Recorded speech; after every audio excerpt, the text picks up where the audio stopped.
Hi, this is Evan, and this is another episode of Evan Does. Right now, what I'm doing is I'm tearing apart a 1975 Johnson Seahorse. From what I understand, it has a spark. I didn't see the spark. I tried in daytime, but through the top and the bottom, I had them off. I was trying to watch for a spark, and as I pulled the cord, I got shocked on the top one and then on the bottom one, so that tells me that there's spark coming through it.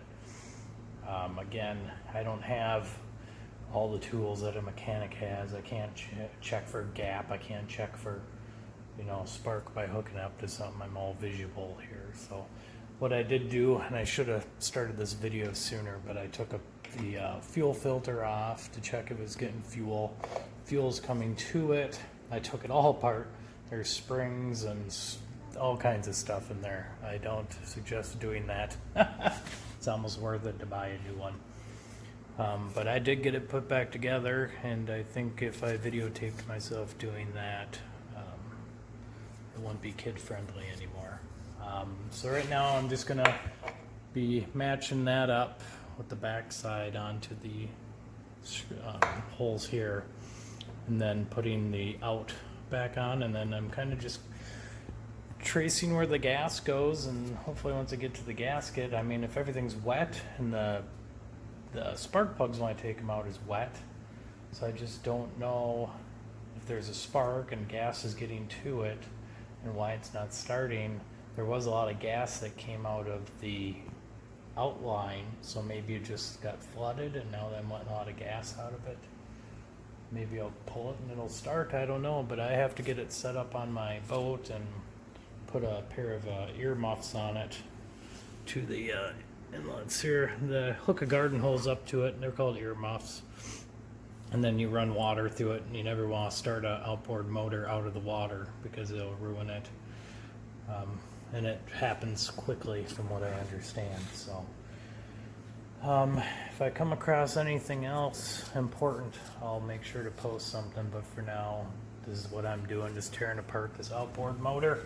It's a 15 horse, got it from a friend for $140, so figured 15 horses, these things would run from 800 to 1,000 if I were to buy one, so if I put a little time and money into it, I just hope I don't have to do anything with the carbs. That's outside my realm of even trying to mess with it. I did that once on a 3.5 horse Johnson Seahorse that was probably from the 50s, and that had a cork float in the carburetor, and I bought a new carburetor, took the cork out of that, and I actually got it to run. I was pretty impressed with myself there, but it took so much time to do that, and I ended up bringing it somewhere to have a guy work on it for me, and he never called back, and I finally got a hold of someone at the shop, and they said that the guy closed, but he never called me to get my motor.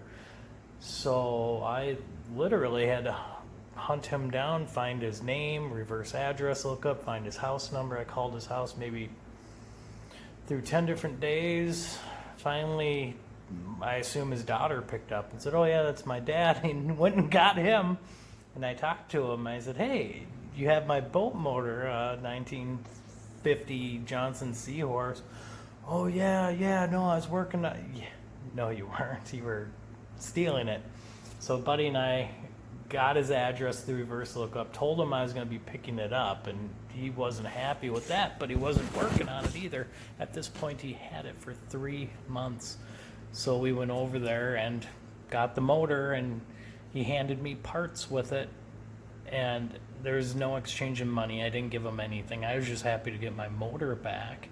And I brought it home and found out here he had been selling the parts off of my motor and fixing up other people's motors. He had no intention to fix mine, so always vet who you're bringing your motors and your things to, because you can't trust everybody. And he owned his own outboard motor shop and everything. I just couldn't believe that he was selling parts off my motor and dodging my calls, closed his shop, brought it to his home where he continued to do work on motors and stole my stuff. Anyway, so the little fear of that is what has me working on my own motor again today. Again, I'll cut it short. I've tried everything. Pull the choke, you put the throttle on to start, give her a few pulls. I had this thing running once on the second pull for about 10 seconds. Sounded real good. Shut off. Did choke again, pulled it, ran for about 3 seconds, shut off, and since then it's just nothing. So if you're watching this and you know outboard motors and you know I'm doing something wrong or something else I should look at, by all means comment, leave something for me, because everybody that I talk to, they want to get paid for a diagnosis, and you should.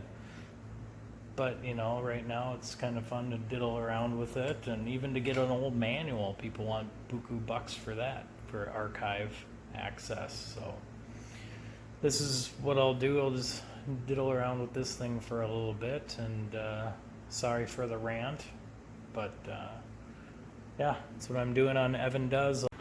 Alright, so I took the spark plug out, checking for spark. I have it held up so I can see it as I pull the cord here. So I try to get a good angle on that. I'm just not seeing a spark. And I tried on the other one and I didn't see a spark either, so I just wanted to update you. There isn't a spark, but it did start the first time I pulled on this, so obviously, not obviously, I don't know these engines too well. But now I gotta start looking for a short somewhere. I had talked to a friend. He had told me that sometimes these stop buttons are so old. This is a 1975, so that could be corroded, so it's always constantly has the stop pressed. So let's go ahead and take that apart. There's a nut on the inside, so I'm just going to unscrew that nut and see what we can figure out there. But first, I'm going to turn the light back on. Much better way of working. So, stop button, nut. I'm going to take this off here and see if I can always, I didn't have one on before, but always try to have a light on your head, because it sure does help when you're trying to see things. So if you don't have one of those yet, definitely buy one of that. They're cheap. No reason not to have one nowadays.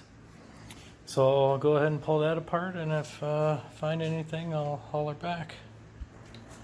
So just hold my heart. So I got a bunch of different wrenches here, see what to get in there with.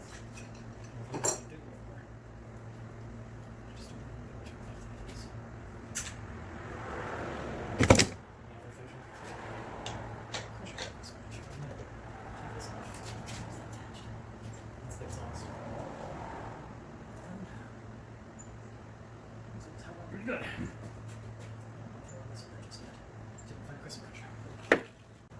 So we got the stop button taken apart. I backed, I don't know if you can see, I backed the nut off of in there. Doesn't go anywhere, it's just on the line and threads onto that. So there's 2 points in there that get connected when you push the button, so there's no corrosion there. But I'll go ahead and shut off the light and try pulling it a few times without this thing even on. Because then if I'm not getting a spark, I'm gonna keep putting my tools somewhere where I know they're piling up. Because if you don't know what tool you have for the job, you just get stacks of tools. And if that gives you any idea of what kind of mechanic I am, I'm in the trenches like you good people. Just trying to figure out a way to do it on my own. I'm gonna have to try to figure out a way to get that to stay up. Oh. So I wanted to see where the spark was, so I shut off the lights in the garage. I was rolling film, and this is what I saw when I had my light off. I was checking for spark from the spark plug. getting is a spark in here. Let me turn on my light. So these are what's to help create the spark. It's not coming from the plug, it's coming from these. So I got to do some digging and find out why that would happen.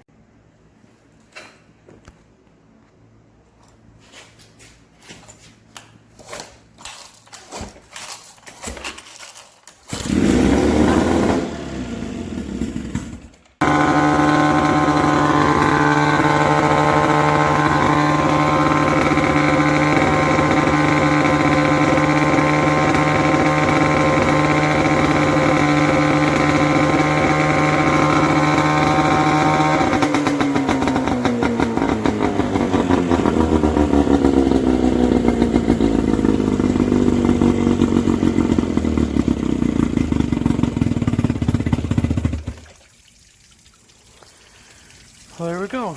I had it running for a little bit longer than it had been in a while, and all I did was take some things apart, drained out the carbs.